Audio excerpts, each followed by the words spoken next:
नौशरोफरोज district reporter Mohammad Hasan Soomro Kandiaro में भाण black ते विक्रो थियण ऐं भाण माफिया खिलाफ कंडियारो में JUI जो कंडियारो तालका अगवान मौलाना मोहम्मद रमज़ान खास केली तालके सरप्रस्त मौलाना अब्दुल मजीद सुमरो तालके प्रेस सेक्रेटरी अब्दुल रहीम मला ऐं ॿियनि जी अॻवाणी में रैली कढी वई। हैदरी चौक ते एहतजाज कियो वियो। अॻवाणनि जो चवणु हो त कंडियारो में भाण ब्लैक ते विक्रो थी रहियो आहे, पर इंतिज़ामिया ख़ामोशी अख़्तियार करे छॾी आहे। गहरी निंड सुतल आहे, केर बि एक्शन वठण लाइ तयारु न आहे। कलर माफ़िया वॾी दिलेरी सां कलर ज़ख़ीरो करे ॿिन्हिनि हथनि सां ग़रीब हारियुनि जो रतु चूसे रहिया आहिनि।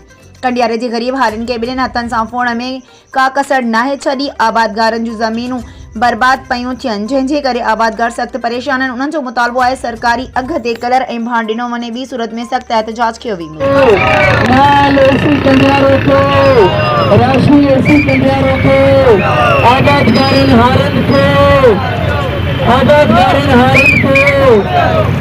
यूरिया कलर पंहिंजे असुली आबादगारनि हारनि जो माशी कतलाम समात नथो कयो। आबादगारनि हारनि जो माशी कतलाम, यूरिया कलर जी ब्लैक मार्केटिंग बंदि कयो। यूरिया कलर जी ब्लैक मार्केटिंग नायल ऑफिसरनि खे